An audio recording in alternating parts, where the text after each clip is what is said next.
Assalamualaikum warahmatullahi wabarakatuh. Diucapkan kepada Dr. Nur Riziyati. Diharapkan doktor dalam keadaan sihat sejahtera. Pada hari ini saya akan bincangkan tajuk tugasan saya iaitu modal penyelesaian masalah dan prososial dengan pesalah juvana. Sebelum itu, saya perkenalkan diri saya. Nama saya Aina Nasihah binti Muhammad Sri bernombor petik 264165. Seperti kita tahu, isu juvana ini bukan sahaja berlaku di Malaysia, malah berlaku di seluruh negara. Isu juvana ini adalah merupakan satu isu di mana tingkah laku jenayah yang dilakukan oleh kanak-kanak dan remaja yang boleh mengancam keselamatan negara dan juga mengancam keselamatan masyarakat sendiri. Hal ini di mana apakah yang dimaksudkan dengan pesalah juvana? Maksud pesalah juvana adalah satu tingkah laku diri yang menyimpang dan menyalahi undang-undang dalam norma masyarakat yang sihat. Menurut United Nations Human Rights Taifan, umur kanak-kanak atau remaja dalam Konvensyen Hak Kanak-kanak merupakan mereka yang berumur di bawah 18 tahun. Jadi mereka yang bagi kanak-kanak yang berumur di bawah 18 tahun yang terlibat dengan kesalahan jenayah, mereka akan dikategorikan sebagai pesalah juvana. Okey, bagaimana untuk kita mengatasi masalah isu tingkah laku remaja tingkah laku jenayah iaitu masalah juvana ini adalah antaranya melalui proses pemulihan. Melalui proses pemulihan ini mereka akan dihantar ke pusat pemulihan dan daripada pusat pemulihan ini akan mengenal pasti apakah intervensi yang sesuai, program-program dan pendekatan yang paling terbaik yang boleh diberikan kepada pesalah juvana ini. Antara pada profesi yang membantu dalam memberi perkhidmatan kepada pesalah juvana ini adalah antaranya pekerja sosial, kaunselor, polis, pegawai tahanan dan juga psikologi. Okay, antara isu-isu yang dihadapi oleh pesalah juvana ini adalah antaranya adalah klien reluctant dan resistant. Kebanyakan mereka ini apabila masuk ada proses pemulihan, mereka ini akan memberontak dan enggan dalam melaksanakan perkhidmatan proses pemulihan. Dan yang kedua adalah dari segi tiada keyakinan diri kerana mereka merasakan bila mereka terlibat dengan jenayah, banyak perkara-perkara negatif dan masalah yang mereka hadapi. Yang ketiga adalah dari segi mengalami tekanan emosi, disisihkan oleh ibu bapa dan masyarakat dan juga kurang kemahiran sosial. Okey, bagi membantu masalah isu-isu yang dihadapi oleh remaja juvana ini adalah penting untuk kita melihat apakah pendekatan dan juga model penyelesaian masalah bagi membantu mereka yang berhadapan dengan masalah seperti tadi, seperti mereka disisih oleh masyarakat, ibu bapa dan bagaimana untuk meningkatkan semula kefusian mereka. Antaranya adalah yang pertama melalui intervensi kaunseling. Intervensi kaunseling ini dilakukan secara individu, kelompok dan juga keluarga. Kaunseling ini adalah untuk membantu klien yang berhadapan dengan masalah hidup yang menyebabkan klien ini merasa terganggu dan dengan kehidupan mereka. Jadi sesi kaunseling ini akan berlangsung melalui intervensi secara bersemuka. Jadi ia akan dapat akan membantu pekerja sosial ataupun badan pengamal lain untuk meneliti masalah yang lebih mendalam dan merancang pelan tindakan yang lebih sesuai. Jadi dengan intervensi bersemuka ini, secara individu ni akan lebih membantu untuk mengenal pasti apakah masalah dan apakah yang boleh dapat intervensi dan pendekatan yang paling sesuai untuk membantu mencapai matlamat klien. Dan selain itu juga adalah melalui kemahiran latihan sosial. Tujuan dia adalah untuk meningkatkan kemahiran sosial dan juga mengurangkan risiko dalam terlibat dengan laku jenayah pada masa hadapan. Antaranya cara dapat meningkatkan kemahiran melalui interaksi sosial yang baik dengan persekitaran klien dan juga keterlibatan tingkah laku prososial dan juga kemahiran kognitif sosial. Jadi perjumpaan ini mereka akan diadakan di mana 8 hingga 12 perjumpaan latihan mingguan selama 1.5 jam. Jadi model ini mereka akan menekankan tentang penggunaan teknik kognitif tingkah laku di mana untuk membantu pesalah juvana ini cara mereka berfikir dan bagaimana untuk mereka bertingkah laku apabila mereka menghadapi situasi di masa akan datang. Itu juga adalah pengaruh rakan sebaya. Pendekatan ini lebih dikenali sebagai positive peer culture. Ia menekankan kepada konsep menyayangi dan menolong antara satu sama lain. Di mana mereka ni akan ditempatkan dalam satu persikatan sosial kepada rakan sebaya yang baru dan mengasihkan dengan bekas rakan sebaya yang lama.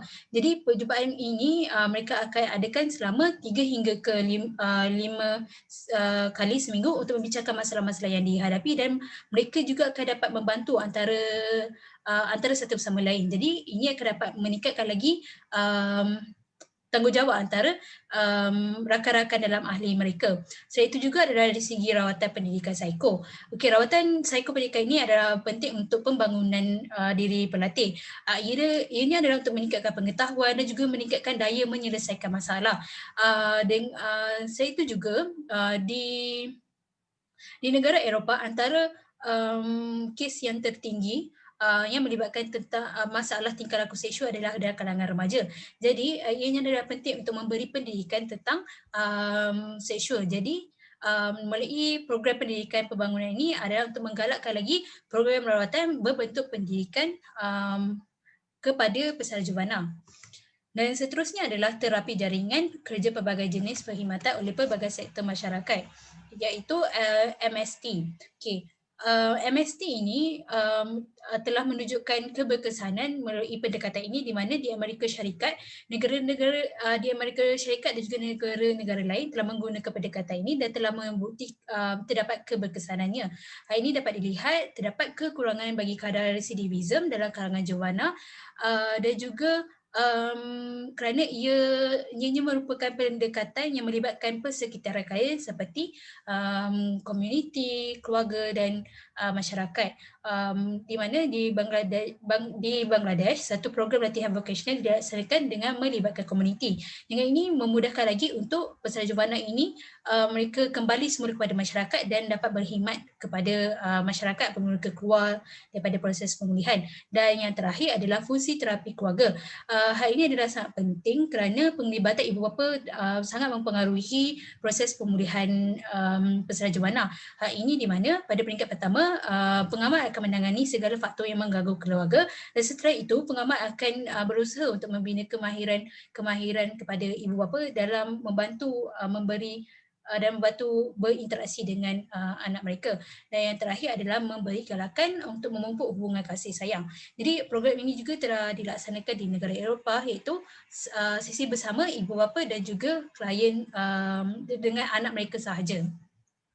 Seterusnya adalah model prososial. Okey, model prososial ini definisi dan konsep dia adalah maksudnya tindakan yang dilakukan secara sukarela untuk membantu klien tanpa mengharapkan pembalasan. Ianya digunakan oleh pegawai di pusat tahanan atau badan profesional membantu yang bekerjasama dengan klien yang tidak rela, termasuk pesalah juvana. Hasil kajian ini telah mendapati terdapat keberkesanan melalui model prososial yang dilaksanakan dalam diri peserta juvana, di mana ia membantu meningkatkan kefusian mereka. Selain itu juga elemen prososial ini adalah sangat penting dalam program pemulihan. Antaranya pegawai pertahanan boleh mengaplikasikan model prososial ini dari segi cara pengendalian oleh pegawai tahanan atau pengaman yang memberi intervensi secara langsung bersama klien. Dari segi prosocial behavior, helping behavior dan altruism dalam diri pegawai tahanan dan pengaman semasa bekerja. Ini akan dapat mempengaruhi pemikiran dan tingkah laku klien. Antaranya adalah helping behavior, iaitu memberi sokongan dan mengurangkan bebanan yang dialami oleh klien untuk mengurangkan stres yang dialami. Selain itu juga dari segi prosocial behavior, iaitu membantu dengan lebih baik sikap yang mempromosikan perubahan yang positif ke atas klien secara sukarela tanpa didorong oleh kewajipan profesional. Iaitu contohnya menepati masa semasa sesi bersama klien, menghormati dan menerima klien dan tidak mempunyai sikap prejudis dan juga bersifat terbuka dengan mereka. Selain itu juga adalah altruism, iaitu memberi manfaat kepada penerima secara sukarela dan dilakukan atas dasar intrinsik motivasi.